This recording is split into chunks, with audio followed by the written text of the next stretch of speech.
నమస్తే. Welcome to mirror TV plus. Right. ప్రస్తుతం నాతో పాటు ఉన్నారు డాక్టర్ వక్లాభరణం కృష్ణమోహన్ గారు, బీసీ మాజీ కమిషన్ చైర్మన్. అయితే ఈ మధ్య కాలంలో జరుగుతున్నటువంటి రాజకీయాల గురించి మనందరం చూస్తూనే ఉన్నాము. ఓ పక్క నుంచి చూస్తుంటేనేమో ఇచ్చిన 6 గ్యారంటీలు అమలు కాలేదు. ఇంకో పక్క నుంచి చూస్తుంటేనేమో సంవత్సరం పాలన పూర్తయింది కాంగ్రెస్ గవర్నమెంట్ ఏర్పడిన తర్వాత. అయితే రీసెంట్‌గా వచ్చినటువంటి న్యూస్ ఏంటంటే డాక్టర్ వకులాభరణ కృష్ణమోహన్ గారు కొత్తగా రాజకీయ పార్టీ బీసీ పార్టీ పెట్టబోతున్నారు అని చెప్పేసి న్యూస్ రన్ అవుతుంది. అసలేం జరుగుతుంది? ఎందుకంటే ఈయన పార్టీ పెట్టడం ఏంటో తెలుసుకునే ప్రయత్నం చేద్దాం. మనతో పాటు ఉన్నారు. నమస్తే సార్. నమస్తే రాధా గారు, బాగున్నారా? బాగున్నాను సార్. ఎలా ఉన్నారు? ఫైన్. రైట్. అయితే సుదీర్ఘ కాలం పాటు మీరు ఈ రాజకీయాల్లో ఉన్నారు. అలాగే 2004 నుంచి చూసుకున్నట్లయితే 2009 వరకు మీరు బీసీ సభ్యుడిగా, అలాగే బీసీ కమిషన్ చైర్మన్‌గా రీసెంట్‌గా మీరు పదవి విరామణ చేసున్నారు. అలాగే అంటే బీసీలకి సంబంధించిన హక్కులు గాని, లేకపోతే బీసీలకి సంబంధించి వాళ్ళ చట్టాలు గాని, ఇవన్నీ మీకు ఒక పూర్తి అవగాహన ఉంది. ఏం చెప్తారు మీరు? ఈ పాలన 1 ఇయర్ అయిందని చెప్పి విజయోత్సవాలు జరుపుకుంటున్నారు హ్మ్. రేవంత్ రెడ్డి గారి ప్రభుత్వం. హ్మ్. 6 గ్యారంటీలలో అది సహజంగా రాష్ట్రంలో ఉన్నటువంటి అన్ని వర్గాలకు సంబంధించింది. అవును. ఎన్నికలకు ముందు కామారెడ్డిలో వెనుకబడిన వర్గాల కోసం ఒక డిక్లరేషన్ ప్రకటించారు. ఆ డిక్లరేషన్లో పెద్దగా ఏవి కూడా నెరవేర్చినట్టుగా లేవు. అందుకోసం ప్రజల్లో పెద్ద ఎత్తున నిరసన వ్యక్తం అవుతున్నది. బీసీలను ఎన్నికలప్పుడు ఓట్లేసేటటువంటి ఓటు బ్యాంకులుగా వాడుకుంటున్నారే తప్ప మరి మా భవిష్యత్తుకు కావాల్సినటువంటి కార్యాచరణ ప్రణాళికలు ఏం చేయడం లేదు, ఇచ్చిన హామీ నిలబెట్టుకోవడం లేదు. కాబట్టి ఏం చేసిరని చెప్పి సంబరాలు జరుపుకుంటున్నారు అనేటువంటి ఒక అసహనాన్ని ఇవాళ బీసీలలో చాలా పెద్ద ఎత్తున వస్తున్నటువంటి విషయాన్ని తప్పనిసరిగా ప్రభుత్వం గమనించాలి.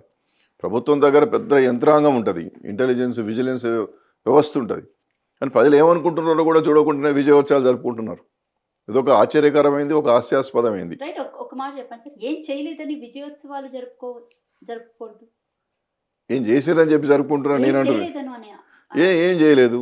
ఏం చేసింది చెప్పండి? ఇచ్చిన 6 ఏ గ్యారంటీల్లో 6 గ్యారంటీలు ఏం చేయగలిగారు? బేసిక్‌గా ఇక్కడ ఒకటి మనం చూసుకుందాం. ఇంకా 4 ఏళ్ల పాటు సంవత్సరం కాలం ఉంది మనకి. అవును. 4 ఏళ్ళు ఇంకా కాంగ్రెస్ పాలన ఉంది. సో 4 ఏళ్లలో ఇచ్చిన 6 గ్యారంటీలు అమలు చేయలేని గ్యారంటీ ఏముంది? చేయాలనే కోరుతున్నాం. కాకపోతే మేము ఏమంటున్నామంటే మీరు డబ్బు లేదు అంటున్నారు. ఎంత పొదుపుగా ఉండాలి, ఎంత అదుపు తప్పకుండా ఎట్లుండాలి? మీరు విజయోత్సవాలు చేసుకుంటే ఎంత ఖర్చు అవుతున్నది? ఆ ఖర్చు ఎవరిది? అది ప్రజలది. తర్వాత మీరు విగ్రహం పేరిట ఈ మధ్యకాలంలో ఒక తెలంగాణ తల్లి విగ్రహాన్ని మార్చారు. రాష్ట్రం అంతా విగ్రహాలు పెట్టాలంటున్నారు. దానికి ఎన్ని వందల కోట్లు అవుతాయి చెప్పండి? మీరు ఇచ్చినటువంటి హామీలకు నిధులు లేవు.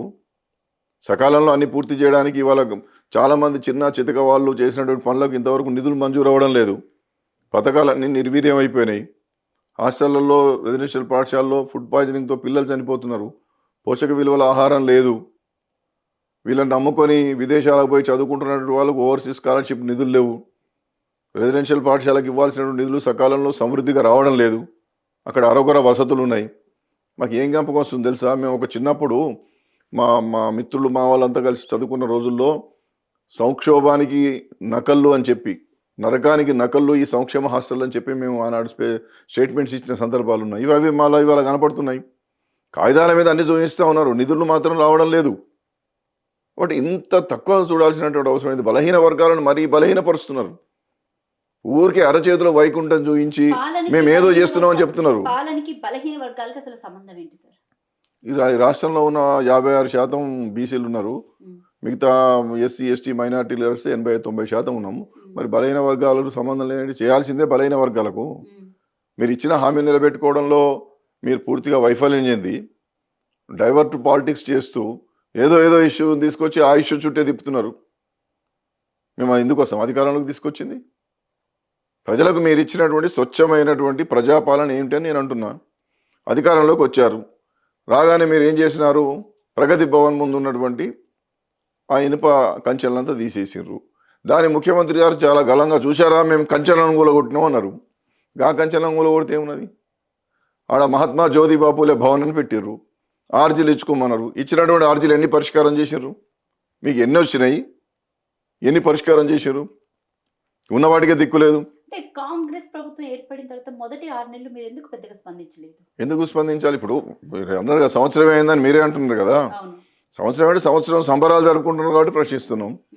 ఇది ప్రభుత్వం మీద విమర్శ చేయడానికో ముఖ్యమంత్రి గారిని టార్గెట్ చేసి మాట్లాడుతున్నది కాదు, ప్రజల పక్షాన మాట్లాడుతున్నా. ఇది ప్రజల యొక్క మాట, ప్రజల యొక్క గొంతుగా నేను మాట్లాడుతూ ఉన్నా. అంటే ప్రజాపాలన అని ప్రజాపాలన అని చెప్పుకున్నారు, ప్రజల వద్దకే పాలన అన్న మాట కూడా చెప్పడం మనం విన్నాము. అంటే ఎటు లేదన్నా సరే దాదాపు కాంగ్రెస్ పాలన మీరు అన్నట్టు 1 year అవుతుంది. ఈ 1 year కాలంలో ఇచ్చిన 6 గ్యారంటీలు అమలు కాలేదు అని మీరు అంటున్నటువంటి మాట. అలాగే 421 హామీల గురించి వస్తే ఆ హామీలు అసలు అంటే అలవిగాని హామీల విషయంలో ఏం చెప్తారు? ఇప్పుడు హామీలు వాళ్ళు ఇచ్చారు, ప్రజలు నమ్మిండ్రు. 2000 కాకపోతే 4000 ఇస్తా ఉన్నారు, 3000 కాకపోతే 5000 ఇస్తా ఉన్నారు, తులం బంగారం ఇస్తా అన్నారు.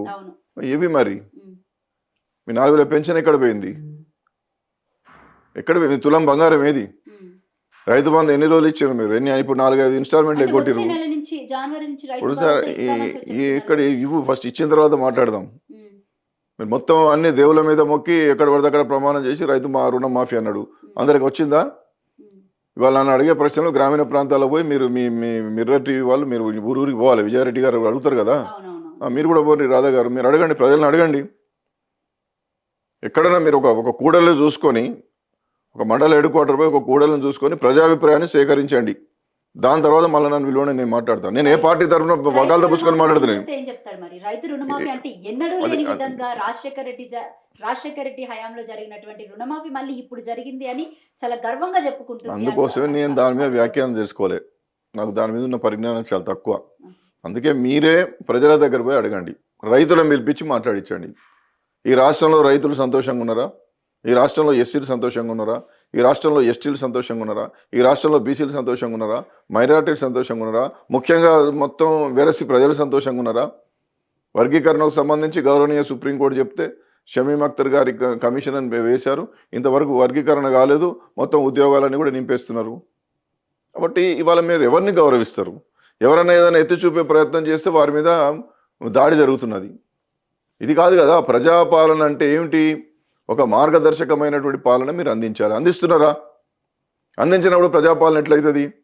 మీరు 20,000 కోట్లు ఇస్తున్నారు బీసీలకు, ఇచ్చారా? మీరు ఇచ్చారా ఇంతవరకు? మీరు ఓటాన్ అకౌంట్ బడ్జెట్ ఒకటి అయిపోయిన తర్వాత ఫుల్ బడ్జెట్ కూడా ఈ మధ్య ఇప్పుడు పెట్టారు కదా, ఈ 2 బడ్జెట్లు కలిపి మీరు ఎన్ని వేల కోట్లు ఇచ్చారు బీసీలకు? కాబట్టి అనవసరమైనటువంటి రాద్ధాంతాలకు దారి తీసే ప్రయత్నాలు చేస్తూ ఉన్నారు, భయభ్రాంతులకు గురి చేసే ప్రయత్నాలు చేస్తూ ఉన్నారు. ఇది ప్రజాపాలన కనపడతలేదు, ఇంకో పాలన కనపడుతున్నది. రేవంత్ రెడ్డి పాలన కనపడుతున్నది, ఒక కక్షపూరితమైన పాలన కనపడుతున్నది. నేను విమర్శించడానికి రాలేదు, వారి మీద నేను టార్గెట్ చేసి మాట్లాడదలుచుకోలేదు. గౌరవ ముఖ్యమంత్రి గారి మీద నాకేముంటది అంటే అంతే కదండి. కాంగ్రెస్ పాలన అంటే చాలా స్వేచ్ఛగా ఉంటుంది. మేము కూడా రాజశేఖర రెడ్డి గారితో పనిచేసినాం. నేను రాజశేఖర రెడ్డి గారు ఉన్నప్పుడు 2 సార్లు బీసీ కమిషన్ మెంబర్ను. రాజశేఖర రెడ్డి గారు నాకు హుజరాబాద్ నుండి ఎమ్మెల్యేగా టికెట్ ఇచ్చారు. కిరణ్ కుమార్ రెడ్డి గారితో పనిచేసినాము, రోషయ్య గారితో పనిచేసినాం. రోషయ్య గారు ఉన్నప్పుడు కూడా నాకు ఎమ్మెల్యే టికెట్ వచ్చింది. అసలు ఆస్మాన్ ఫరక్ ఉన్నది మొత్తం. వాళ్ళకి వీళ్ళకి ఏం తెలియదు. వాడు కూడా రాజశేఖర రెడ్డి గారి పాలన అంటే రామరాజ్యం అంటారు. మరి రేవంత్ పాలన సంవత్సరంలోనే ఏమంటారో తెలుసు కదా. నేను అనను, ప్రజలను అడగండి. మీరు వైఎస్ఆర్ ఉన్నాడా ఇప్పుడు? ఎందుకు జ్ఞాపకం చేసుకుంటున్నాం? రాజశేఖర రెడ్డి గారిని ప్రేమించిన ఎవడన్నా ఉంటాడు ఈ రాష్ట్రంలో, ఈ దేశంలో? ఎందుకు మాట్లాడుతున్నాం? తెల్లవారితే బీసీల హక్కులు ప్రయోజనాల గురించి మాట్లాడేటటువంటి వ్యక్తిని కదా నేను కూడా రాజశేఖర రెడ్డి గారిని అభిమానిస్తున్నా. ఈ రాష్ట్రంలోనే మీరు ఎవరినని అడగండి, పక్క రాష్ట్రం కూడా పోయిరండి. ఇప్పుడు తెలుగుదేశం పాలన ఉన్నది కదా, వైఎస్ఆర్ పేరెత్తుది ఎట్లా దేవుడు అంటారు. కారణం ఏమిటి? ప్రజలకు ఆయన చేసింది కాబట్టి. ఎన్టీ రామారావు గారిని చాలా గొప్పవాడుగా, బీసీల సముద్రంలో పనిచేసినటువంటి మహానుభావుడుగా చెప్తారు. తెలంగాణ ఉద్యమం జరుగుతున్నప్పుడు అందరి విగ్రహాల మీద దాడులు జరిగినాయి. కానీ ఒక ఎన్టీ రామారావు గారి విగ్రహం కానీ, ఒక రాజశేఖర రెడ్డి గారి విగ్రహం కానీ ఎవడు ముట్టుకోలే. ఎవడో పిచ్చోడు తెలియక 1-2 చోట్ల జరుగుతుండవచ్చు కానీ ఆ విగ్రహాల జోలికి పోలే. మిలియన్ మార్చ్ జరిగినప్పుడు అన్ని విగ్రహాల జోలికి పోయినారు. ఎన్టీఆర్ ఘాట్ను గులగొట్టచ్చు కదా, ఎందుకు చేయలేదు? మెజారిటీ ప్రజలు బలహీన వర్గాల సంక్షేమం కోసం ఎన్టీ రామారావు పనిచేసిండు. బలహీన వర్గాల జీవితాల్లో వెలుగులు తీసుకొచ్చిన వాడు రాజశేఖర రెడ్డి. ఆ విధంగానే నేను ఇవాళ మాట్లాడద్దు కానీ 10 సంవత్సరాల్లో కొంత బలహీన వర్గాలకు గత ప్రభుత్వంలో కూడా కొంత మేలు జరిగింది. కొన్ని పథకాలు కనిపిస్తా ఉన్నాయి. ఆ పథకాల ద్వారా వాళ్ళ జీవితాలు మారినాయి. అంటే సంవత్సర పాలనలో బీసీలకు ఎక్కడ కూడా న్యాయం జరగలేదు. Zero big zero. 20 లక్షలు అనేటువంటిది ఓవర్సీస్ స్కాలర్షిప్ పథకం గతంలో కేసీఆర్ గారు ప్రభుత్వం పెడితే ఆ నిధులు వస్తలేవు. కేసీఆర్ గవర్నమెంట్ లో మరి బీసీలకి ఏ న్యాయం జరిగింది? ఏం జరగలేదు అడగండి నేను. ఏం జరిగిందో మీరు చెప్పండి. కొన్ని పథకాలు పెట్టాడు కదా ఆయన. ఏం పథకాలు? రెసిడెన్షియల్ పాఠశాలలు పెట్టాడు. మా పిల్లలంతా చదువుకుంటున్నారు. ఇంకా అంటే మధ్యాహ్న భోజనం పెడితే ఆ అన్నం కోసం పోయేటోళ్ళంతా కూడా రెసిడెన్షియల్ పాఠశాల చేరి చిన్న చిన్న 3వ తరగతి 4వ తరగతి పిల్లలు ఇంగ్లీష్ హిందీలో మాట్లాడేటటువంటి స్థాయికి ఎదిగిపోయి ఇవాళ ప్రపంచవ్యాప్తంగా ఎంతో మంది పిల్లలు ఆ రెసిడెన్షియల్ పాఠశాల నుండి సెలెక్ట్ అయిపోవడం జరిగింది. అది చాలా గొప్ప పరివర్తన. రియంబర్స్మెంట్ ఆఫ్ ట్యూషన్ ఫీని సక్రమంగా అమలు చేయగలిగిండు.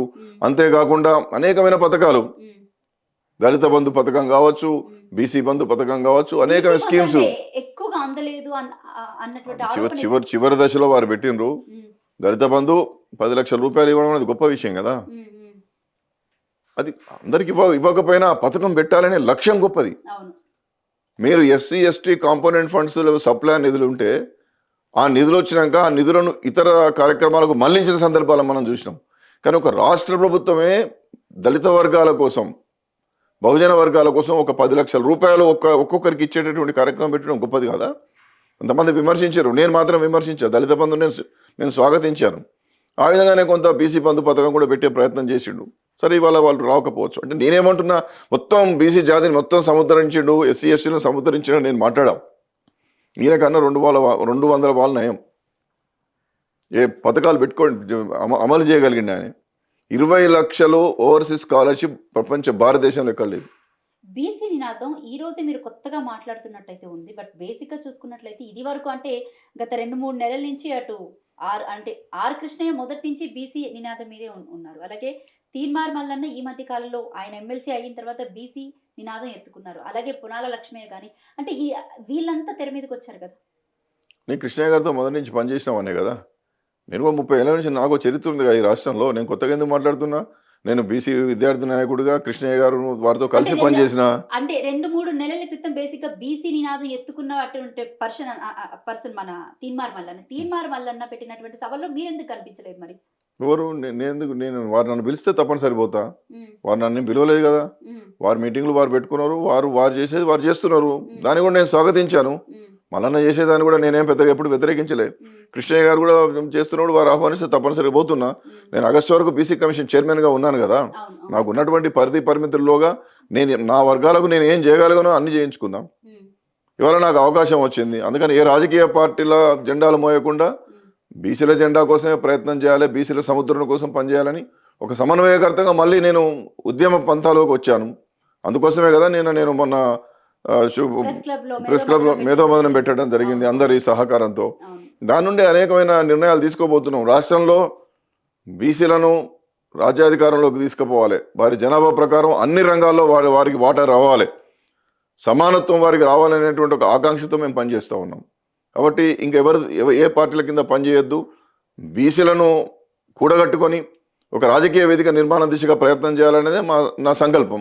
రైట్. అయితే మల్లన్న గురించి వద్దాం ఒకసారి. మల్లన్న చేసినటువంటి కొన్ని కామెంట్స్ లో బీసీలకు న్యాయం జరగకపోతే, బీసీలకు అంటే సరిగ్గా ఇది చేయకపోతే మేము ఎట్లేదైనా సరే నేను పదవికి రాజీనామా చేస్తానని అనడం జరిగింది. గొప్ప విషయం కదా.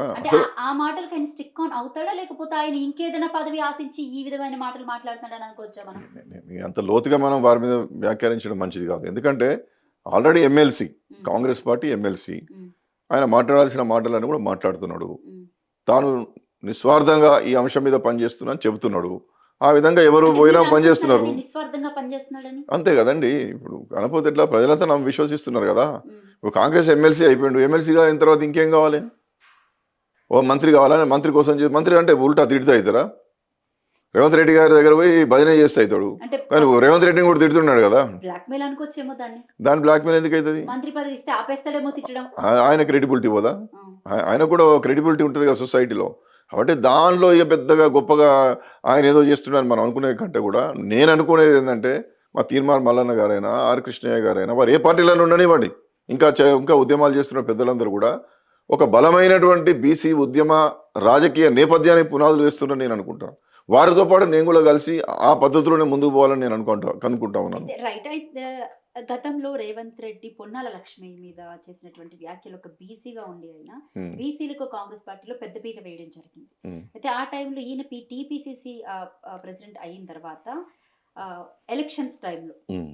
పొన్నాల లక్ష్మిని చేసినటువంటి కొన్ని కామెంట్స్ అంటే కాటికి కాలు చాపే వాళ్ళని కూడా ఈ మధ్య కాలంలో ఎంకరేజ్ చేయాలని చెప్పేసి అని కొన్ని కామెంట్స్ చేయడం జరిగింది. ఒక బీసీని పట్టుకొని ఈ విధమైన కామెంట్స్ చేసినప్పుడు ఎందుకు అంటే మిగతా వాళ్ళంతా రెస్పాండ్ అవ్వలేదు? అందరు రెస్పాండ్ అయ్యారు. బీసీ సంఘాల నాయకులందరూ కూడా రేవంత్ రెడ్డి గారి మాటల మీద విమర్శలు చేసిర్రు.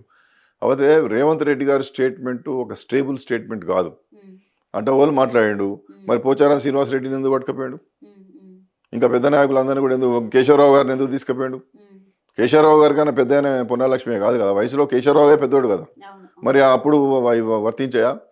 కాబట్టి ఆయన ఏదో రాజకీయపరమైన అనవసరమైన అనుచిత వ్యాఖ్యలు అంటే చేస్తూ ఉంటాడు. రేవంత్ రెడ్డి ఇది వరకు సంవత్సరం అంటే సంవత్సరం రేవంత్ కాలంలో రెడ్డి గారి వ్యాఖ్యల మీద, వారు చేసేటటువంటి అనుచితమైన వ్యాఖ్యల మీద నేను దానికి మళ్ళా టీకా తాత్పర్యాలు చెప్పదలుచుకోలే. ఆ, ఆయన స్టేట్మెంట్స్కు పెద్ద ప్రజల్లో క్రెడిబిలిటీ ఏం లేదు. ఉమ్, ఇప్పుడు ఆయన మాట్లాడిన దాన్నే మళ్ళీ పోచారం శ్రీనివాసరెడ్డి గారినో కేశవరావు గారినో కలుపుకుంటున్నప్పుడు అవి ఇవి చేసి మనకు ఎక్స్లో పోస్టులు చేసినా కూడా మనం చూసినాం.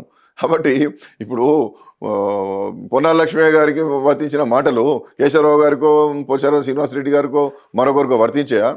కాబట్టి రాజకీయ పబ్బం కోసం, రాజకీయ అవసరాలకు ఆయన ఏదో మాట్లాడుకుంటా అంటాడు. వాటి మీద నేనెందుకు నా టైం వేస్ట్ చేసుకోవడం? సీఎం అయి ఉండి ఆయన ఈ విధంగా ఆయన మాట్లాడితే సీఎంగా మాట్లాడితే కదా, ఆయన ఏం మాట్లాడుతాడు, ఎప్పుడు ఎవరిని తిరుగుతాడో మనకు తెలియదు. కాబట్టి వారి మీద నేను ఎక్కువ మాట్లాడదు. మిమ్మల్ని అంటే కాంగ్రెస్ పార్టీలోకి ఆహ్వానించలేదు రేవంత్ రెడ్డి గారు? ఆహ్వానించేది ఏమనేది పార్టీలో చేద్దాంటే ఎవరైనా ఆహ్వానిస్తారు. ఉమ్, నేను ఆల్రెడీ కాంగ్రెస్ పార్టీలో 2 సార్లు ఎమ్మెల్యేగా పోటీ చేసిన వాడిని, 2 సార్లు మెంబర్గా చేసిన వాడిని, వైఎస్ రాజశేఖర రెడ్డికి అత్యంత సన్నిహితుడిని, అందరు ముఖ్యమంత్రులతో పనిచేసినటువంటి వాడిని. ఇవాళ ఉన్నటువంటి మంత్రులందరూ కూడా నాకు అతి సన్నిహితులు. కాబట్టి దాంట్లోకి ఆహ్వానించకపోవడం అనేది ఏం లేదు. నాకేంటంటే బీసీ కమిషన్ చైర్మన్గా చేసిన తర్వాత నాకు కొంత సంతృప్తి కలిగింది. ఇకపై చాలా సమస్యలు ఉన్నాయి. ఈయన కామారెడ్డి బీసీ డిక్లరేషన్ దీన్ని పరిష్కరించేటట్టు లేడు, బీసీలకు ఇచ్చిన వాగ్దానాలు ఏవి నిలబెట్టుకునేటట్టు లేడు. అందుకోసం ఆ వర్గాల పట్ల, ఆ వర్గాలకు కావాల్సినటువంటి హక్కులను సాధించే దిశగా ఒక గొంతుగా అవుదామని అనుకున్నాం. కులగణన విషయానికి వస్తే ఏం చెప్తారు మరి? కులగణన అనేటువంటిది అసంపూర్ణంగా చేసిండు. కుల సర్వేను అసంపూర్ణంగా చేశాడు. ఉమ్, అది సంపూర్ణంగా చేయమని చెబుతా ఉన్నాం. ఉమ్, అది సంపూర్ణంగా పూర్తి చేసి విద్యా, ఉద్యోగ, రాజకీయ రంగాల్లో కూడా ఉమ్, రిజర్వేషన్లను పెంచమని మేము అడుగుతా ఉన్నాం. బీసీలకు సంబంధించి తప్పనిసరిగా 42% రిజర్వేషన్లు ఇస్తామని చెప్పిండు కదా, ఉమ్, ఆ 42% స్థానిక సంస్థల్లో రిజర్వేషన్లను ఈ కుల సర్వే పూర్తి చేశారు, మీకు గణాంకాలు అందుబాటులోకి వచ్చాయి కాబట్టి పెంచండి. ఉమ్, న్యాయపరమైన సమస్యలు ఏమైనా ఉంటే అధిగమించండి. ఉమ్, న్యాయ నిపుణులతో చర్చించి సుప్రీంకోర్టు పోయి 5గురు బెంచ్ కాకపోతే లార్జర్ బెంచ్ చేయించి కొట్లాడండి. ఉమ్, అట్లా మీ చిత్తశుద్ధిని ప్రదర్శించుకోండి. ఉమ్, కేవలం ఓటు బ్యాంకులుగా మీరు బీసీలను చూస్తూ అవమానపరిస్తే ఉమ్. మేము ఎంతవరకైనా ఉద్యమించడానికి మేము సిద్ధంగా ఉన్నాం. రైట్. అయితే కులగణనకి సంబంధించి కొన్ని పాయింట్స్ ఏవి స్థిరాస్తులు, ఆస్తులు, లేకపోతే మీకు ఎన్ని కార్లు ఉన్నాయి, ఈ టైప్ ఆఫ్ థింగ్స్ అన్నీ ఉన్నాయి. అంటే ఏ రాజకీయ పార్టీకి సంబంధించిన వాళ్ళు, మీరు చదువుకున్న అంటే మీ బేసిక్గా కొంచెం ఏజ్డ్ పర్సన్స్ ఉంటారు కదా, ఇల్లిటరేచర్ వాళ్ళు, లేకపోతే ఒక 10th క్లాస్ దాకా చదువుకున్న వాళ్ళు, వాళ్ళు అంటే ఏ ఇయర్లో పాస్డ్ అవుట్ అయ్యారు, ఏ ఇయర్లో స్కూల్లో జాయిన్ అయ్యారు, ఈ టైప్ ఆఫ్ థింగ్స్ అని కులగణలో కూడా పెట్టడం జరిగింది. అడిగా అనవసరమైన ప్రశ్నలు చాలా ఉన్నాయి దాంట్లో. ఉమ్, అసలు ఆయన ఒక కుల సామాజిక ఆర్థిక కుల సర్వేను సంపూర్ణం చేయాలని చెప్పి లేకుండా నాకు అనిపిస్తుంది. నా ఒక్క నిమిషం వినండి. ఆ, అందుకోసమే పిచ్చి పిచ్చి ప్రశ్నలని దాని నిండా పెట్టారు. ఉమ్, అవన్నీ తీసేయండి అయ్యా అని చెప్పి చాలా విఘ్నులైన పెద్దలందరూ మాలాంటి వాళ్ళందరం చెప్పినాం. బేఖాతరు చేశాడు. హైదరాబాద్లో చాలా వరకు 1,25,00,000 25 లక్షల జనాభా గణన కూడా జరగలేదు. ఉమ్, ఓవరాల్గా రాష్ట్రంలో చాలా జిల్లాలలో సర్వే సమగ్రంగా జరగలేదు. సర్వే పూర్తి అయిపోయిందని చెప్పుకుంటున్నాడు. హైదరాబాద్లో పూర్తయిందని చెప్పి నేను అడుగుతా ఉన్నా. కాలేదని చెప్పి మీ మిర్రర్ టీవీని పట్టుకొని పోదాం, వాళ్ళు అయితే అంటుపెట్టినే ఉండాలి కదా సర్వే జరిగినట్టు. మొత్తం లెక్కలు తీద్దాం, మీకు లక్షల జనాభాకు సంబంధించిన లెక్కలు జరగలేదని తెలిపోతుంది. మీరు ఏ జిల్లా కన్నా పోండి, చాలా కుటుంబాల సర్వే జరగలేదని తెలిపోతుంది. మరి ఎందుకోసం చేసాను మీరు? మేము దేశానికి రోల్ మోడలు, మేము సర్వే చేసి ఏదో ఉద్ధరిస్తామని చెప్పి నువ్వు మాట్లాడినావు కదా. Where is the role? మీ రోల్ మోడల్ అనేది మీ చేతుల్లో కనిపించాలి కదా. వాళ్ళకున్న ఉద్దేశం ఏంటంటే పిచ్చి పిచ్చి ప్రశ్నలన్నీ అనవసరమైన పెడితే ఎవడన్నా కోర్టుకు పోతాడు, ఇది ఆపేస్తాడు, అబ్బా నిమ్మలంగా పడుకోవచ్చు అనుకున్నాడు. అదృష్టవశాత్ ఎవడు పోలే. ఇవాళ తలకు చుట్టుకున్నది. ఏమో ఎవడు కోర్టుకు పోతలేడు కదా, దీన్ని ఆపిస్తలేడు కదా అని చెప్పి ఏం చేసిండు, నీరు కార్చే ప్రయత్నంగా మొత్తం అయిపోయింది అంటున్నాడు. ఇది ప్రజలు గమనించాలి. సర్వే అందరి ఇళ్లకు వచ్చి చేసి జీవన ప్రమాణాల మెరుగుదలకు కావాల్సిన చర్యలు చేపట్టడానికని మనం అనుకున్నాం కదా. ఇది ఎక్కడ పూర్తి చేసింది చెప్పండి. కాబట్టి ఈయనకు చిత్తశుద్ధి లేదు, ఈ ప్రభుత్వానికి చిత్తశుద్ధి లేదు. సర్వే పూర్తి చేయరు. రేపు స్థానిక సంస్థలు 42% ఇవ్వరు. కామారెడ్డి డిక్లరేషన్లో చెప్పిన ఏవి పూర్తి కావు. 20,000 కోట్లు ఏనాడు కూడా ఈయనయ్యాడు. కాబట్టి బీసీలు ఇప్పటికైనా చైతన్యవంతులు కావాలి. మనల్ని నిట్ట నిలువున మోసం చేసేటువంటి ప్రయత్నాలు జరుగుతూ ఉంటే పెదవులు మూసుకొని పండుకోవడం మంచిది కాదు. ఇవాళ పోరాట పంతా చేయాల్సినటువంటి సమయం ఆసనమైంది. ఒక్క సంవత్సరంలోనే చేయాలన్నా ఇంకా చూద్దాం అంటే ఆయన కనపడతలేదు కదా. ఆయన చేసే ఉద్దేశం ఏం కనపడతలేదు. కాబట్టి ఇవాళ మనం మేలుకోవాలి. ఇక వీళ్ళు ఇచ్చేటటువంటి సంక్షేమ పథకాల లబ్ధిదారులుగా మనం మిగలడం కాకుండా మనం ఏకమై మనం ఒక రాజకీయ పార్టీ పెట్టుకుంటే ఎట్లుంటుందో ఆలోచన చేయమనేటువంటిది ఇవాళ పెద్దలందరూ కూడా కోరుతూ ఉన్నారు. నిన్నటి మేధావాదంలో కూడా అదే చర్చ జరిగింది. అంటే ఇప్పుడు ఇది ఆలోచన వరకేనా, లేకపోతే మీరు ఏమైనా త్వరలో పార్టీ పెట్టబోతున్నారు అని తెలుస్తుంది, పెడతారా? ఇది చర్చల దశలో ఉన్నది. అందరితో మాట్లాడతాం, అన్ని జిల్లాలు తిరుగుతాం, మా కార్యాచరణ ప్రణాళికను రూపకల్పన చేసుకుంటాం. అల్టిమేట్గా రాజకీయ పార్టీ పెట్టాలనేటువంటిది పెద్దలందరూ చెప్తా ఉన్నారు. నిన్న సామాజికవేత్తలు కావచ్చు, విశ్వవిద్యాలయాల ఉపాధ్యాయులు కావచ్చు, ఆచార్యులు కావచ్చు, చాలామంది విశ్రాంత ఉద్యోగులు, పారిశ్రామికవేత్తలుగా ఉన్నటువంటి వాళ్ళు, ముఖ్యంగా నిన్న సమావేశంలో చాలామంది యువకులు పాల్గొన్నారు. విశ్వవిద్యాలయాల్లో ఉన్నటువంటి విద్యార్థి నాయకులు పాల్గొని ఇంకా మనం ఎవరి కింద పనిచేద్దాం, రాజకీయ పార్టీ పెట్టుకుందాం, స్వచ్ఛందంగా ముందుకు పోదామని చెప్పి అంటున్నారు. కాబట్టి ఇవాళ ప్రజల్లో చైతన్యం వస్తున్నది. ఈ చైతన్యానికి అనుగుణంగా మా నిర్ణయాలు ఉంటాయి. నేను ముందే చెప్పాను, ఇది నేనేదో ఒక్కడిని ఏదో చేయాలనేటువంటి ఉపలాటంతో రాలేదు. ప్రజల్లో ఉన్నటువంటి దాన్ని ఒక బీసీ కమిషన్ చైర్మన్ స్థాయికి ఎదిగి ఒక ఉద్యమకారుడు గతంలో ఉన్నటువంటి వాడిని కాబట్టి నాకున్నటువంటి క్రెడిబిలిటీ ఆధారంగా ఒక సమన్వయకర్తగా అందరినీ కూడగడదాం అనేటువంటి ఆలోచనతో ముందుకు పోతా ఉన్నాను. అంటే ఇది చర్చల దశల్లోనే ఉందా, లేకపోతే అంటే ఇలాగే చాలా మంది వచ్చారు కొత్త బీసీ పార్టీ పెడతామని, లేకపోతే ఈ విధమైన చర్చలు చాలా జరిగాయి అక్కడేనా, లేకపోతే ముందుకెళ్ళే అవకాశం? మీరు చూస్తారు కదా, అక్కడనే ఆపుతామా ముందుకు పోతామా మీరు చూస్తారు కదా. నేను అప్పుడప్పుడు ఇట్లాంటి మీ మాధ్యమాల్లో మాట్లాడుతున్నప్పుడు నేనేం చెప్పాను, త్వరలోనే మేధోమథనం జరుగుతుందన్న. మేధోమథనం జరిగింది. జనవరిలో చాలా పెద్ద బహిరంగ సభ పెట్టబోతున్నాను. జనవరిలో బహిరంగ సభ జరుగుతుంది. తర్వాత అన్ని జిల్లాల్లో మీటింగ్లు పెట్టబోతున్నాం అని చెప్పిన మీటింగ్లు జరుగుతాయి. ప్రజలను కూడగట్టుకుంటాం, అందరినీ ఆహ్వానిస్తాం, ప్రతి ఒక్కరి ఆలోచనలు తీసుకుని ఒక నిర్ణయానికి వస్తాం. ఒక్కరిగా ఎవరేం ఏం చేయలేం కదా. అనేక మంది ప్రజలను, అనేక మంది విఘ్నులను, ఈ కాజ్ కోసం పనిచేసేటటువంటి పెద్దవాళ్ళందరినీ కూడగట్టుకొని ఖచ్చితంగా ఇది ఒక రాజకీయ రూపాంతరం చేసే కార్యాచరణ ముందుకు కొనసాగుతుంది. రేవంత్ రెడ్డి పదవి ఇవ్వలేదని మీరు ఈ బీసీ నినాదం ఎత్తుకొని బీసీ పార్టీ పెట్టబోతున్నారని అనుకోవచ్చు. నేను అడుగుతా కదా పదవి ఆయనను. నేను ఆయన పదవి అడగలే కదా. ఇప్పుడు నా టెన్యూర్ అయిపోగానే నేను ఉద్యమం మొదలు పెట్టుకున్నా. నాకు పదవి ఇచ్చేది ఏమున్నదిగా. ఒకటి ఏంటంటే 6 నెలలు కనుక నన్ను ఎక్స్టెన్షన్ చేస్తే ఈ కులగణన ఇదంతా కూడా జాగ్రత్త చేద్దాం అనుకున్నా. ఆయన ఇవ్వనని ఎప్పుడో చెప్పేసిండు. ఇవ్వనన్నాక ఏం చేయాలి, వాస్తవంగా ఏం చేయాలి అన్న, నీ రాజకీయ మీ కాంగ్రెస్ పార్టీలో జాయిన్ అవుతా, ఏదో ఒక చిన్న పదవి అన్నా అని అడగాలి. అది కూడా ఇవ్వలేదు అనుకోండి, నా ఎలాగో కాంగ్రెస్ పార్టీలో ఉన్న అంతా నా పాత మిత్రులే కాబట్టి 4 పనులు చేసుకొని పైసలు సంపాదించే పని చేసుకోవచ్చు. ఈ 4 సంవత్సరాలు ఇంకా గవర్నమెంట్ ఉంటుంది, మనం గవర్నమెంట్కు వ్యతిరేకం అయిపోతాం, ఇది ఒక ప్రతికూలమైన వాతావరణం ఉంటుంది. ఎందుకు ఇదంతా లొల్లని చెప్పి నేను వెనక ముందు ఆలోచించుకోవాలి కదా. దీన్ని ఎందుకు ముందరేసుకొని పోతున్నా? నాకు చిత్తశుద్ధి ఉన్నది. నా వర్గాల పట్ల పోరాటం చేసి వాళ్ళ హక్కులు సాధించాలనే సంకల్పం నాకున్నది. అందుకోసమే నేను ముందుకు పోతా ఉన్నా. రైట్. అయితే టీఆర్ఎస్ ఉద్యమం నాటి నుంచి మీరు ఉన్నారు కాబట్టి ఒక క్వశ్చన్ అడుగుతాను. సో బేసిక్గా ఏంటంటే టీఆర్ఎస్ పార్టీ అధికారంలోకి వచ్చిన తర్వాత బీసీలకు అసలు ఏమాత్రం అంటే కేసీఆర్ ఎప్పుడు పెద్దపీట వేయలేదా? అంటే వేసే కాడికి వేసిరండి, ఆయన అవకాశాలు ఇచ్చే కాడికి ఇచ్చాడు. అని ఒక ఎన్టీ రామారావు మాదిరిగా ఆయన చూడలేము, ఒక రాజశేఖర రెడ్డి మాదిరిగా ఆయన చూడలేము. మరి కేసీఆర్ ఏ విధంగా చూడొచ్చు? కేసీఆర్ గారు కొన్ని సంక్షేమ పథకాలు చేయడం జరిగింది. ఆయనకు వచ్చినాడు. ఆయన పరిస్థితి ఏంటంటే తెలంగాణ రాష్ట్రాన్ని అన్ని రంగాల్లో అభివృద్ధి పదంలోకి తీసుకుపోవాలి. నెహ్రూ గారు భారతదేశానికి తొలి ప్రధానమంత్రిగా ఏ విధంగా దేశాన్ని నిర్మాణం చేయాలనో, తొలి ముఖ్యమంత్రిగా రాష్ట్రాన్ని నిర్మాణం చేసే కార్యక్రమం ఉన్నది. అయితే అంటే నేను వినండి, అందుకని ఆయన ఇరిగేషన్ సంపూర్తిగా చేయాలి, పవర్ తీసుకురావాలి, అభివృద్ధి కార్యక్రమాలు జరగాలి. అందుకని ఇవన్నీ చేస్తూ వస్తున్న క్రమంలో ఎస్సీ ఎస్టీ బీసీల సముద్రానికి కూడా కొన్ని కార్యక్రమాలు చేశాడు. కానీ నాకేమనిపిస్తుంది అంటే ఎన్నికలు అనేసరికి గెలుపు గుర్రాలు కావాలి, ధనం ఉన్నవాడు కావాలి, కులం ఉన్నవాడు కావాలి. ఈ ధనము కులము వాళ్ళే గెలుపు గుర్రాలు. ఈ గెలుపు గుర్రాలను పెట్టుకొని మాత్రమే ఎన్నికల్లో పోయిండు. వాళ్ళ ద్వారా గెలిచి అధికారంలోకి వచ్చి సంక్షేమ పథకాలను మాత్రమే పెద్దగా ఇచ్చే కార్యక్రమాలు చేశాడు ఎస్సీ ఎస్టీ బీసీలకు. మరీ ముఖ్యంగా నాకేమనిపించిందంటే కొన్ని నామినేటెడ్ పదవుల్లో చిన్న బీసీ కులాలకు సంబంధించినటువంటి వాళ్లకు ఎమ్మెల్సీలుగా, రాజ్యసభ సభ్యులుగా అవకాశం ఇవ్వాల్సి ఉండే, వారికి అవకాశం ఉండే, కానీ అది ఇవ్వలేకపోయారు. మళ్ళీ అధికారంలోకి వస్తే ఏం చేసేవాడో నాకు తెలియదు. కానీ సరే, నాలాంటి వాడిని గుర్తించి బీసీ కమిషన్ చైర్మన్ చేసిండు, మెంబర్ చేసేవాడు, నేను కాదనడం లేదు.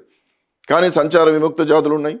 130, 140 కులాల్లో చాలా కులాలకు ఏ రిప్రజెంటేషన్ లేనటువంటి వాళ్ళు ఉన్నారు. వాళ్ళను గుర్తించే ప్రయత్నం చేయలేదు. అదే ఎన్టీ రామారావు గారు ఎవడు విద్యావంతుంటే వాడిని తీసుకొచ్చి ఎమ్మెల్యేగా నిలబెట్టాడు. ఆ కులం చూలేదు, ఏం చూలేదు.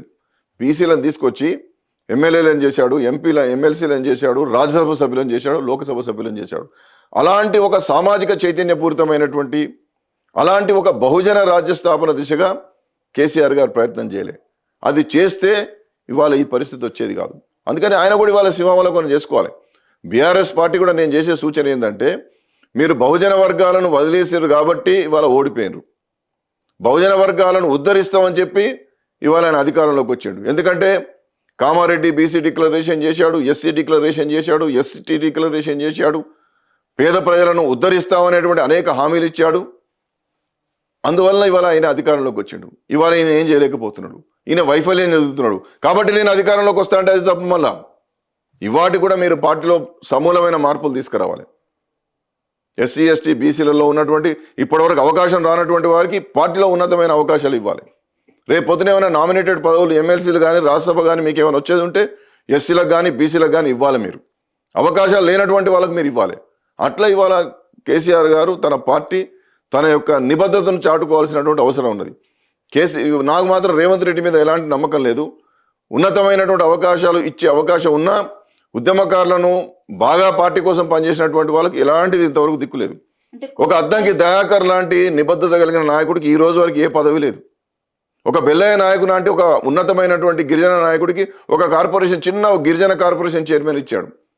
అంటే ఉన్నతంగా పనిచేసి పార్టీ కోసం పనిచేసే వాళ్ళకి ఏం లేదు. ఒక దాసోజు శ్రావణ్ లాంటి నాయకుడిని ఇరిటేషన్ గురి చేసిండు, ఆయన మళ్ళీ పార్టీ వదిలిపెట్టి వెళ్ళిపోయేటట్టు చేసిండు.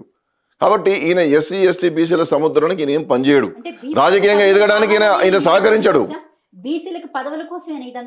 అవునండి, రాజకీయ అధికారం ఉంటేనే కదా, రాజకీయ అధికారం ఉంటేనే కదా ఏమైనా చేయగలుగుతాము. నేను బీసీ కమిషన్ చైర్మన్ ఉన్నా కాబట్టి నా దగ్గరికి ఎవడొచ్చినా మా వాళ్ళకు నేను చేయగలిగిన. నేనే లేకపోతే ఎవడొస్తాడు? చిన్న చిన్న కులాలు ఎవరు వచ్చినా కానీ కుర్చీలో కూర్చోబెట్టినా, నాతో పాటు పక్క కూర్చోబెట్టుకున్నా, నేను భోజనం చేసేటప్పుడు వాళ్ళందరినీ కూడా కూర్చోబెట్టుకుని వాళ్ళతో కలిసి భోజనం చేసిన. అంటే నేను గొప్పననే విషయం మాట్లాడతలేను.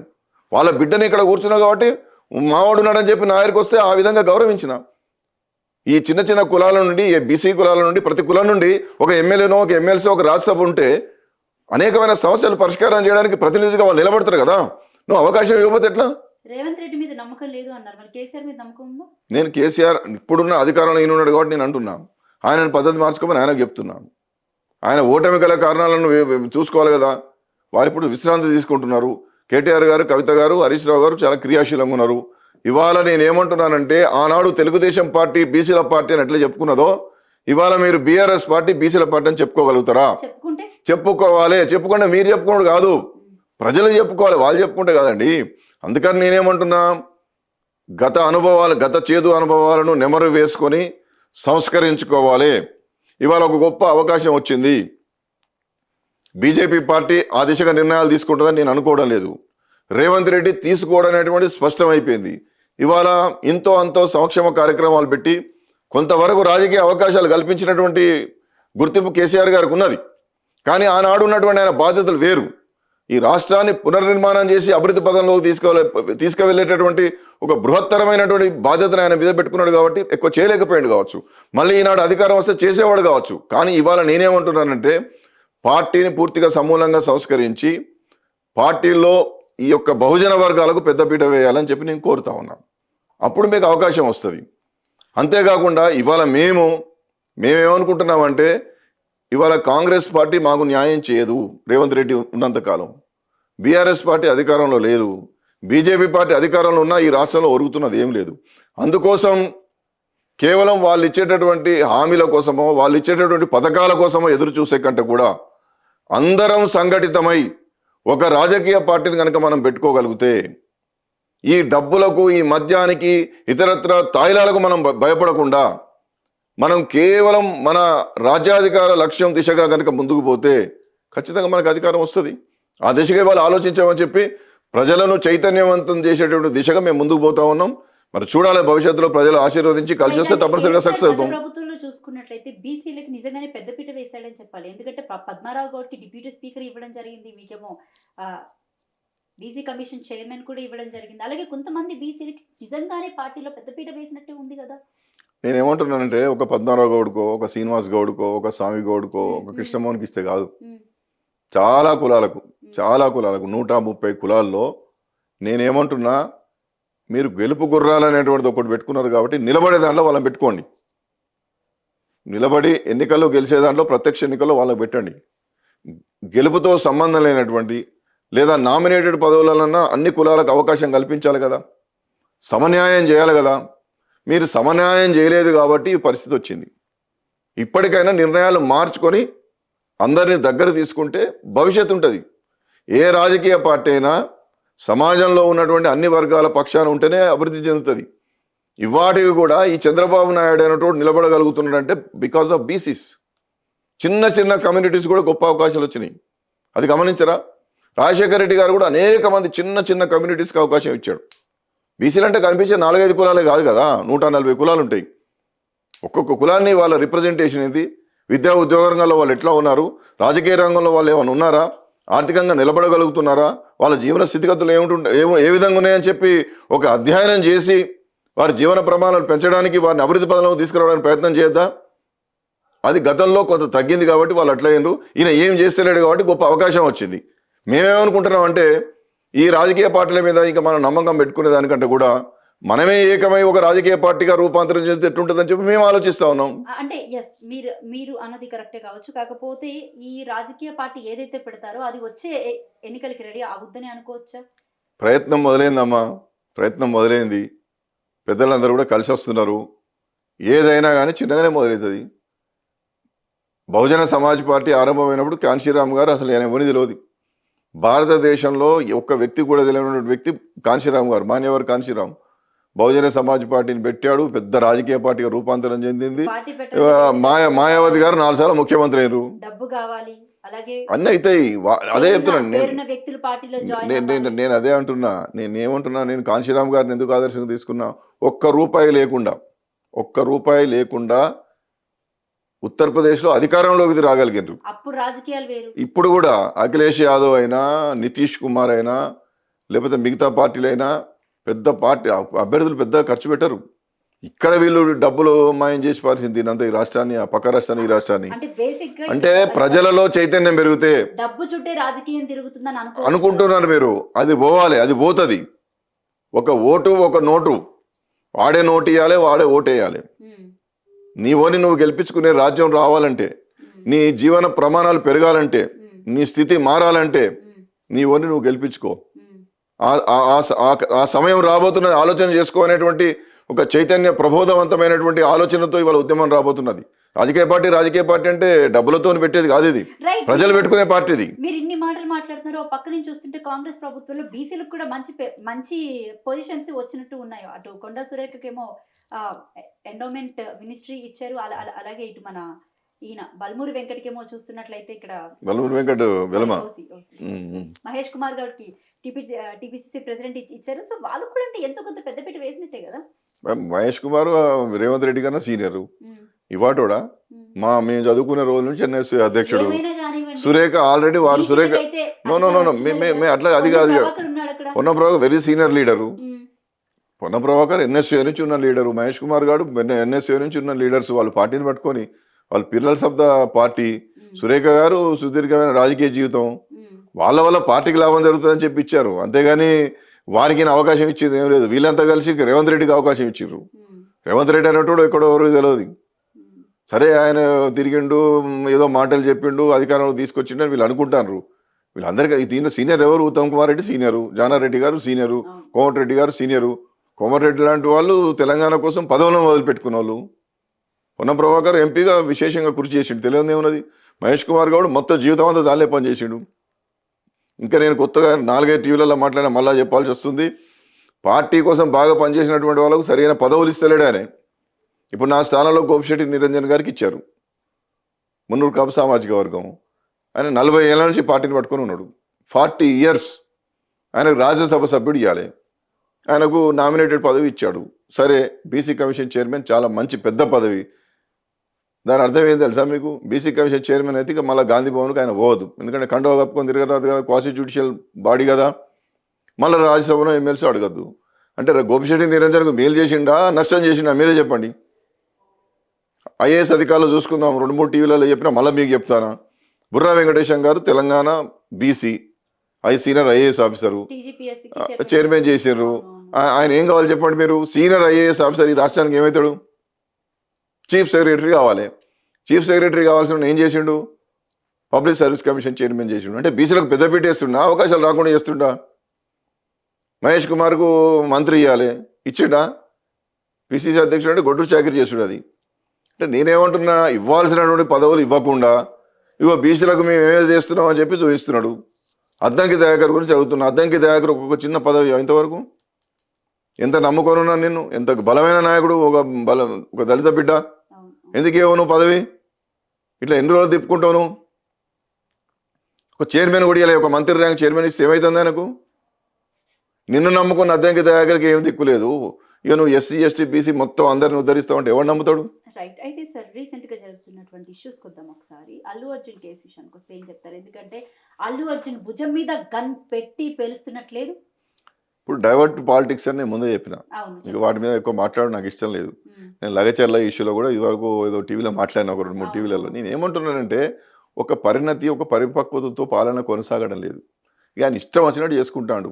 ఇక ఆయన ఏది నచ్చుతుంది అదే. ఇక అంటే ఇప్పుడు రేవతి గారి కుటుంబం మరణము, ఆ అమ్మాయి మరణించిపోవడం, ఆ పిల్లోడుకు ఇబ్బందికరంగా ఉండడం అనేది అది హృదయ విదారకరమైనటువంటిది. దాన్ని ఎవ్వరం కూడా మనం మన్నించాం. ఆ కుటుంబానికి న్యాయం జరగాలి, కొంత న్యాయం జరిగింది. అంటే ఇక్కడ సినిమా వాళ్ళది తప్ప లేకపోతే ప్రభుత్వ వైఫల్యం అనుకోవచ్చు. ఇక అన్ని వైఫల్యాలే కదా. నువ్వే పక్కవ జరుపుకుంటే లోపల తీసుకుపోయి మళ్ళీ అల్లు అర్జున్ చేసినట్టు ఎట్లా? ఆయన పర్మిషన్ ఎవడు ఏమన్నా? నిన్ను పర్మిషన్ ఎవడు ఏమన్నాడు? నువ్వు తొక్కిసలాడ జరుగుతుంది తెలియదా? అరే ఇప్పుడు ఒక ఎన్టీఆర్, ఒక అల్లు అర్జునో, లేకపోతే రామ్ చరణ్ వస్తే ప్రభాస్ వస్తే అట్లా అవుతాయి కదా. నువ్వు చర్యలు తీసుకోవాలి కదా. ఇంకోటి ఏంటంటే, నువ్వు ఇమీడియట్లీ ఆ రేవతి కుటుంబాన్ని ఆదుకోమని సీరియస్గా హెచ్చరిక చేయనుంటే, ఒక అల్లు అర్జున్ రెస్పాండ్ కాకపోతే సినిమా నిర్మాతల మండలిలో అల్లు అరవింద్ను పిలిచి నడువు పైసలు ఇవ్వని అంటే అయిపోవు. మరణాన్ని డబ్బులతో కొలమానం వేయమని నేను అనడం లేదు. మరణించిన వాళ్ళని మనం తీసుకురాలేము. అది విషాదకరమైన విషయము. అలాంటివి పునరావృతం అవ్వడం అది అందరి వైఫల్యమే. ఆయన అల్లు అర్జున్ వైఫల్యమే, గవర్నమెంట్ వైఫల్యమే. కానీ అది ఏంది? అది ఆ సంఘటన ఏంది? నేషనల్ అవార్డు వచ్చినోడిని పట్టుకొని ఏంది ఇదంతా చేసే కార్యక్రమం? ఇదంతా ఏంది? ఎర్రచందనం దొంగ వాడు నిజంగానే దానిలో, కానీ ఆమె బయట ఎర్రచందనం దొంగ లెక్క తిప్పిండు. అంతే కదా, జనరల్గా మాట్లాడుకుందాం. సినిమాలో ఎర్రచందనం దొంగ, బయట కాదు కదా. బయట పెద్ద సెలబ్రిటీ కదా. అంటే ఆ ఒక్క ఇన్సిడెంట్ ని అడ్డు పెట్టుకొని మొత్తం ఇండస్ట్రీని టార్గెట్ చేసి అట్లే నడుస్తుంది. ఇప్పుడు హైడ్రాది అసెంబ్లీలో కూడా ఒక కామెంట్, సరే వెళ్దాం సార్, అక్కడికి వెళ్దాం. అసెంబ్లీలో కూడా ఒక కామెంట్ చేయడం జరిగింది. వ్యవస్థలంటే గౌరవం లేదు అన్న మాట కూడా సీఎం రేవంత్ రెడ్డి అనడం జరిగింది. ఇప్పుడు గౌరవ ముఖ్యమంత్రి గారు అల్లు అర్జున్ గురించి 20 నిమిషాలు మాట్లాడతారా అండి? అది అసెంబ్లీ అండి. అది ఎవరండి ఆయన గురించి అసెంబ్లీలో ఏందని మాట్లాడేది? ఎట్లా మాట్లాడతాడు? తప్పు కదండి. చట్టం ఉన్నది, ఏం చేస్తావో చేసుకో. నువ్వు ఆనాడే పట్టుకపోయి లోపల వారేసుకుంటే అసలు పర్మిషన్ ఇవ్వకపోయినట్టువి. ఒక ఆయన మీద వాడు మానవత్వం లేదు, వాడు దొంగ, వాడు లంగా, ఎర్రచంద్రం. నువ్వు ఎర్రచంద్రం దొంగ నువ్వంటే మన నేషనల్ గవర్నమెంట్ అవార్డు ఇచ్చింది కదా. నేషనల్ అవార్డు వాడు తెలుగు జాతికి 50 ఏళ్ళ తర్వాత ఆయనకు అవార్డు వచ్చింది. మరి దాన్ని చూసి మురుద్దామా? నువ్వు చేసిన ఘనకార్యం చూసి మురుద్దామా? ఏందండి ఇదంతా? ఏం ప్రజలు నిర్ణయిస్తారు. ఇక మనం ఊకే వాటి మీద మాట్లాడద్దు. మనం లగచర్ల విషయంలో కూడా తీసుకుపోయి ఎట్లా పడితే అట్లా కొడితే మళ్ళీ మానుకుంటేవి. ఏంది అది? ఒకవేళ నేనే కనుక ఎమ్మెల్యే ఉంటే అందరి ఇళ్ళలో పోయి దండమైన తప్పైందని చెప్పి మాట్లాడి వాళ్ళని కూర్చోబెట్టుకొని ఒక 2 నిమిషాలు సెటిల్ చేసుకుందు, 10 నిమిషాలు సెటిల్ చేసుకుందు. నేను ఎందుకు మాట్లాడుతూ ఉన్నా అంటే పరిపక్వత, పరిణత గురించి నేను మాట్లాడుతున్నా. అధికారం అనేటువంటిది చుట్టూ వలయాలను ఏర్పరచకూడదండి. అధికారం ప్రజల వద్దకు పాలన అంటారు కదా, మీరు ప్రజాపాలన అంటారు కదా. ప్రజాపాలన అంటే లాఠీ దెబ్బలు కాదు. అంటే చట్టం ఎవరికైనా అందరికి ఒకటే. ఎందుకు చుట్టం అవుతుంది? అందరికి ఒకటే కదా. ప్రజలు ఎవడైనా చదువురానోడు, ఒక కూరగాయలు అమ్ముకున్నట్టు చిన్న చిన్నోళ్ళు కూడా ఈయన పాలన మీద అవహేళనగా మాట్లాడుతూ ఉంటే దాన్ని చూసుకోవా? జైల్లో వేస్తున్నాడు కదా ఎవరైనా. అదే అంటున్నా నేను అదే నేను ఏ సంఘటనను నేను సమర్థిస్తలేను. కానీ అనవసరమైనటువంటి వాటి మీద ఎక్కువ దృష్టి పెట్టి అవసరమైన వాటిని వదిలేస్తున్నావు. నువ్వు ఇచ్చిన హామీలు నెరవేర్చవయ్యా అంటే దాని గురించి మాట్లాడవు. అంటే దాని గురించి ఆల్రెడీ రీసెంట్ గా అసెంబ్లీలో క్లారిటీ కూడా ఇచ్చాడు. బీఆర్ఎస్ పార్టీ చేసినటువంటి అప్పులు తీర్చడానికి మాకు మొత్తం సరిపోతుంది, వడ్డీలు కట్టడానికి 6 గ్యారెంటీలకి నిధులు లేవు అని చెప్పేసి మాట్లాడారు. మీరు ఒకటే, government is government. Rajasekhara Reddy చేసిన అప్పులను రోషయ్య కడతాడు, రోషయ్య చేసిన దాన్ని కిరణ్ కుమార్ రెడ్డి కడతాడు, కిరణ్ కుమార్ రెడ్డి గారు చేసిన దాన్ని కేసీఆర్ కడతాడు, కేసీఆర్ దాన్ని రేవంత్ రెడ్డి కడతాడు. ఇది ప్రాక్టీస్ ఇది. అంటే గ్యారెంటీలకి పైసలు లేవని కాదండి, వారు బట్టి గారు వారు ప్రతిపక్ష నాయకుడిగానే ఉండే కదా మొత్తం. నాకు మొత్తం ఇంచు టు ఇంచు మొత్తం లెక్కలు తెలుసు, నేను 100 సార్లు ప్రశ్నించిన అన్నావు కదా. నువ్వు ఏ ఆచరణ సాధ్యం కానీ అడవులు హామీలు ఇచ్చేసి ప్రజలకు బూచి చూపించి అధికారంలోకి వచ్చినాక పైసలు లేవు. ఇప్పుడంటే ఎట్లా? పైసలు లేని సంగతి ఆనాడు తెలియదా నీకు? ఏందండి ఎట్లా పడితే ఎట్లా చెప్పండి. రైట్. అసెంబ్లీలో 6 గ్యారెంటీలకి పైసలు లేవని చెప్పేసి ఒక స్టేట్మెంట్ ఇవ్వడం జరిగింది. ఏం చెప్తారు సార్? ఇంకా దాని మీద మాట్లాడమ్మా. నేను ఆ పార్టీలో లేను, ఆ పార్టీ స్పోక్స్ పర్సన్ కాదు. ఇక వారిని టార్గెట్, మీరు నాకు మొదటి నుంచి నేను వచ్చిన పని అదే చెప్తానా, మీరు రేవంత్ రెడ్డి గారిని ఎట్లా టార్గెట్ చేయిద్దామని అడుగుతున్నారు తప్ప నా బీసీల సమస్యలు నేను అన్నా వచ్చిందని అడుగుతలేదు మీరు. అది కాదండి, ఇప్పుడు నేను వారి మీద నేను టార్గెట్ చేయడానికి రాలేదు. నేను మా వర్గాల గురించి ఏం చేస్తామని అడుగు చెప్తా. అది ఇప్పుడు 6 గ్యారెంటీల గురించి అడుగుతుంది, లేకపోతే ఇంకోటి నేను చెప్పిన బీసీ డిక్లరేషన్లో ఏం చేయకపోయా, చేసేటాడు కనపడతలేడు. మా వాళ్ళకు నామినేటెడ్ పదవులు వచ్చేటట్టు లేవు. నన్ను 6 నెలలు కొనసాగించేవా, మొత్తం అద్భుతంగా నీకు చూపిస్తా, నేను కులగాన ఏందో చరిత్ర నిలబెడతా అంటే వద్దన్నాడు. ఎందుకంటే మళ్ళీ బాగా చేస్తా కదా నేను. నేను అది ఇచ్చిన 6 నెలల తర్వాత అదే చేద్దును. మీకు ఒకటే జ్ఞాపకం చేసుకోవాలి, నేను చాలా వర్క్ చేసినాను కాబట్టి ఇంకో 6 నెలలు ఇస్తే సంపూర్ణంగా చేసిపోదాము, అది కూడా నా వర్గాలకు మేలు జరుగుతుందని. దాని తర్వాత మళ్ళీ నేను ఇదే పని మనసులో నేను ఫిక్స్ అయి ఉన్న మొదటి నుంచి. కాబట్టి చిన్న 3 సార్లు మెంబర్ చేసిన, చైర్మన్ చేసిన, భారతదేశంలో నా అంత సీనియర్ ఎవరు లేడు. ఇంకేం కావాలి నాకు? బీసీ కమిషన్ చైర్మన్, ఒక చిన్న కమ్యూనిటీ నుండి పుట్టినటువంటి వాళ్ళకు నా వర్గాలకు పీఠాధిపతిని కాగలిగిన. ఇంక అంతకన్నా నాకు కావాల్సింది ఏంది? నా జీవితాన్ని ఒక ధన్యం చేసుకున్నా. ఇవాళ ప్రత్యక్షంగా ఉన్నటువంటి సమస్యలను ఎట్లా పరిష్కారం చేయాలని ప్రజలను చైతన్యవంతం చేసి ఈ ఉద్యమంలో వాళ్ళను కార్యోన్ముఖులను చేసి ముందుకు వాళ్ళని ప్రయత్నం చేస్తున్నా. రేవంత్ రెడ్డి పాలనకు మీరు ఎన్ని మార్కులు ఇస్తారు? నేను 0 మార్కులు ఇస్తాను. నేను 0 మార్కులు అంటే నా కంటెంట్లో చూస్తున్నా. నా వర్గాలకైతే ఏం చేయలేదు, మా వాళ్ళకి ఏం చేయలేదు. మా వాళ్ళ కార్పొరేషన్ చైర్మన్లను నువ్వు ఇవ్వలేదు, 20,000 కోట్లు ఇవ్వలేదు, సంవత్సరానికి 20,000 కోట్లు అన్నావు. పెద్ద నామినేటెడ్ పదవుల్లో మాకు అవకాశాలు ఏం రాలేదు. కాబట్టి నేను పెద్దగా ఆయనకి ఏం మార్కులు వేయలేను. మీరు మళ్ళీ సంబరాలు చేసుకుంటాడు. ప్రజాపాలన గురించి విషయానికి వస్తే ఎన్ని మార్కులు ఇస్తారు? ప్రజాపాలన అంటే కేవలం ఆడ సమత మన ప్రగతి భవన్ ముందర కంచెలు తీసేసిండు అంతే, ఏం లేదు. ఇక అక్కడ ఇచ్చిన ఆర్జీలకు ఎన్ని అప్లికేషన్లు తీసుకున్నారు, ఎన్ని సమస్యలు పరిష్కారం చేసినారో దాని మీద శ్వేతపత్రం ప్రకటించమనండి. నేను ఇవాళ అడుగుతున్నా, మిర్రర్ టీవీ ఛానల్ ద్వారా నేను అడుగుతున్నా ప్రభుత్వానికి, బీసీ డిక్లరేషన్లో ఎన్ని చేసినారో శ్వేతపత్రం ఇవ్వండి. బీసీలకు ఎన్ని నామినేటెడ్ పదవులు ఇచ్చారో శ్వేతపత్రం ఇవ్వండి. ఎన్ని వేల కోట్లు ఖర్చు పెట్టిరో శ్వేతపత్రం ఇవ్వండి. ఆడ ఇనుప కంచెలు తీసేసారు కదా ప్రగతి భవన్ ముందర, అది తీసేసిన తర్వాత మీ ప్రజాపాలన ద్వారా తీసుకున్నటువంటి ఆర్జీలు వాటిలో ఎన్ని పరిష్కారం చేయగలిగినరు, ఆ పరిష్కారానికి ఎన్ని వేల కోట్లు ఖర్చు పెట్టినరు, వీటన్నిటి మీద శ్వేతపత్రం ఇవ్వమనండి. మళ్ళీ నన్ను విలువండి, నేను మాట్లాడతాను. బీసీలకు సంబంధించి ఒకవేళ కాంగ్రెస్ పార్టీ అంటే 4 ఏళ్ళు ఉండబోతుంది కాబట్టి పెద్దపీట వేయకపోతే ఏంటి పరిస్థితి? ఇట్లానే కొట్లాటలు లేకపోతే పార్టీలు పెట్టి ప్రశ్నిస్తారా, లేకపోతే ఇంకేమైనా తదుపరి చర్యలు ఉంటాయా? చాలా స్పష్టంగా ఉన్నా, నేను ముందే చెప్తున్నా, వచ్చినప్పటి నుంచి కూడా నేను చెప్తా ఉన్నా. మేము ఆల్రెడీ ఒక డిసైడ్ చేసుకున్నాం, ఒక నిర్ణయం జరిగిపోయింది. ప్రజల పక్షాన ప్రజల సమస్యల మీద మేము పోరాటాలు చేయాలని చెప్పి నిర్ణయించుకున్నాం. ఇంతకాలం మహనీయులు పెద్ద మనుషులు ఇవాళ ఎవరైతే ఉన్నారో వాళ్ళందరి యొక్క కష్టం వల్ల సంక్షేమ పథకాలు వచ్చినాయి. కొంతవరకు సామాజిక ఉద్యమాల ద్వారా కొంత ప్రగతి ఉన్నది. కానీ మళ్ళీ అన్ని ఛానళ్ళలో చెప్పినా, మళ్ళీ కూడా ఇదే ఛానల్లో చెప్తున్నా, అన్ని తాళాలకు తాళం చేయి రాజ్యాధికారం. ఆ రాజ్యాధికారం బీసీలకు రానంత కాలం మేము ఈ దేశంలో, ఈ రాష్ట్రంలో 2వ తరగతి పౌరులము. ఇక 2వ తరగతి పౌరులు ఉండదలుచుకోలేము, మొదటి శ్రేణి పౌరులం కాదలుచుకున్నాం. అందుకోసం బీసీల రాజ్యాధికార స్థాపన దిశగా బీసీల రాజకీయ పార్టీ పెట్టుకొని మేమే అధికారంలోకి రావాలనేటువంటి ప్రయత్నానికి నాంది ప్రస్తావన జరిగింది. ఆ దిశగా ముందుకు పోతా ఉన్నాం. ఎన్ని ఆటంకులు ఎదురైనా, ఎన్ని అడ్డంకులు ఎదురైనా, ఎన్ని ఆటంకాలు వచ్చినా ఇక మేము వెనుకకు పోయేది లేదు, ముందుకే పోతాం. దీన్ని ప్రజలు కూడా కొంతమంది ఆలోచన చేసుకోవాలి. తటస్థంగా ఉన్నటువంటి వాళ్ళు, అటు ఇటు చూసేటోళ్ళు కూడా ఇక మనం ఏకమైదాం, మనం అధికారంలోకి వద్దామనేటువంటి ఒక నిర్ణయానికి రావాల్సిన సమయం ఆసన్నమైంది. ఆలోచించుకోండి, కథలు రాండి అని చెప్పి ఈ వేదిక ద్వారా నేను విజ్ఞప్తి చేస్తా ఉన్నాను. Right, thank you sir, thank you so much sir. నమస్కారం. సమయం మాకు కేటాయించినందుకు. ఇది డాక్టర్ వక్లాభరణం కృష్ణమోహన్ గారితో ప్రత్యేక ఇంటర్వ్యూ. మరొక ఇంటర్వ్యూతో మళ్ళీ కలుద్దాం. Thank you.